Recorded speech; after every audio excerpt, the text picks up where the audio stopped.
السلام عليكم ورحمة الله وبركاته. الزمالك يفوز وثلاث نقاط جديدة لنادي الزمالك على البنك الأهلي. مباراة في الشوط الأول تكتيكية بشكل كبير، خصوصا من حلمي طولان اللي بيلعب فرقته بطريقة 4-4-2 في الحالة الدفاعية، وفي حالة الهجوم بيلعب 4-3-3. بالنسبة لنادي الزمالك ومستر جيزفالدو فيريرا، فهو بيلعب النهاردة بطريقة لعب مختلفة، هي 4-3-3 عن آخر لقاء. نادي الزمالك في الشوط الأولاني بدأ المباراة حماسية شوية، ولكن نادي الزمالك كان بعيد عن فرص التهديف وعن خلق فرص أو صناعة فرص على مرمى أبو جبل. ولكن النادي البنك الأهلي بقيادة حلمي طولان كان عامل جيم هايل جدا في الشوط الأولاني، قدر اللي هو يوصل على مرمى عواد بأكتر من فرصة في الشوط الأولاني، فرصتين أو ثلاث فرص، ومعظم الفرص ديت كانت لكريم بامبو اللي كان عامل حالة جميلة جدا على مرمى عواد. تخيل ان الشوط الاولاني عواد يكون هو افضل لاعب موجود في نادي الزمالك من لعيبه نادي الزمالك اللي امتنع عنها الحلول وعدم وجود فرص، خصوصا مع وجود الثلاثي الهجومي اللي كان مفتقر الى صناعه الفرص، في وجود يوسف حسن ووجود سيف الجزيري ووجود زيزو. على الرغم من كان زيزو كان بيجي شويه ناحيه اليمين ويعمل شيفتنج مع يوسف حسن او مع سيف الجزيري، ولكن كل دي كانت حلول ما قدرش نادي الزمالك يوصل من خلالها او يصنع فرص من خلالها في الشوط الاولاني. عايز اقول ان مرمى ابو جبل يعني ما تهددش باي كوره خطيره او اي فرصه خطيره على مرماه من لعيبه نادي الزمالك، باستثناء بعض المحاولات، محاوله التصويب او تسديد من خارج ال 18، ولكن كلها طبعا كانت بتبقى خارج ال 18 او خارج حدود المرمى.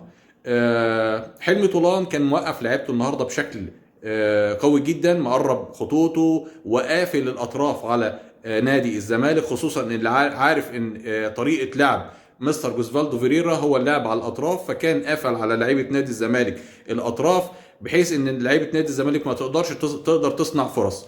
وده طبعا ساعد كابتن حلمي طولان كتير في عدم لعيبه الزمالك ما كانش يعني ما فيش اي حلول مختلفة، او يعني اللعب كله تقليدي في الملعب، يعني ما فيش حد مثلا بيسرق اللعيبة ويعمل كرة بينية، او لعيب مثلا بسرعته يقدر اللي هو يخطف دفاعات نادي البنك الاهلي، او لعيبة مثلا تعمل باص 1 2 3 مثلا يقدر يوصل للمرمى. نادي الزمالك كان مفتقر لكل الحلول في الشوط الاولاني، وده طبعا ناتج او راجع الى يعني استكمالا لمباراة بيراميدز. نادي الزمالك كان قدم اداء غير جيد في مباراة بيراميدز الشوط الاولاني النهارده، استكمالا لمباراة بيراميدز، خصوصا من ناحية الاداء بتاعت لعيبة نادي الزمالك.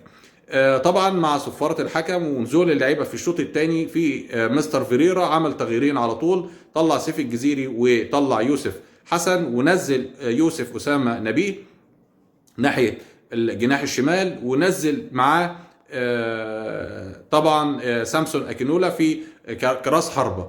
بدأنا نوعا ما يكون في تواجد هجومي شوية، ولكن طبعا الفرص بتاعت لعيبة نادي الزمالك ما كانش موجود في فرص خالص.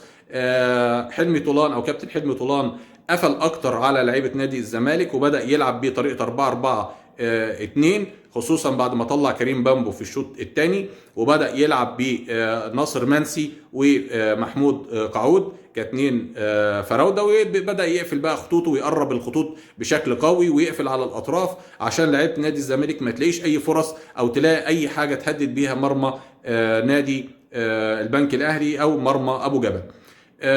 طبعا بعد حوالي 25 دقيقة او 20 دقيقة بدأ يغير تاني مستر جوزفالدو فيريرا، وبدأ ينزل شيكابالا، وبدأ يسحب خط وسط نادي الزمالك، طلع أشرف رؤى ونزل شيكابالا، وطلع كمان عمرو سيسي، ونزل نبيل عماد دونجا.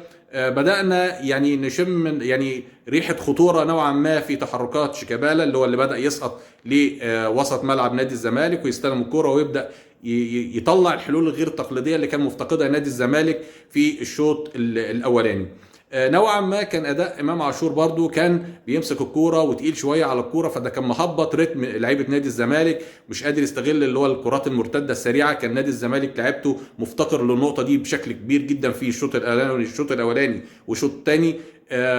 مفيش كرات سريعه، اللعيبه بترتد ببطء جدا، مفيش حد بيعمل مثلا يعني بيجري من خلف الدفاعات بتاعه نادي البنك الاهلي او يسرق دفاعات نادي البنك الاهلي عشان يقدر اللي هو يواجه مرمى ابو جبل. كمان ما كانش في كرات بينيه او كرات 1 2 3، يعني ما كانش في موجود جبهات، كمان ما كانتش موجوده، لان كان يعني لعيبه نادي البنك الاهلي قافلين بشكل قوي على لعيبه نادي الزمالك او على جبهات نادي الزمالك، زيزو ويوسف اسامه نبيل.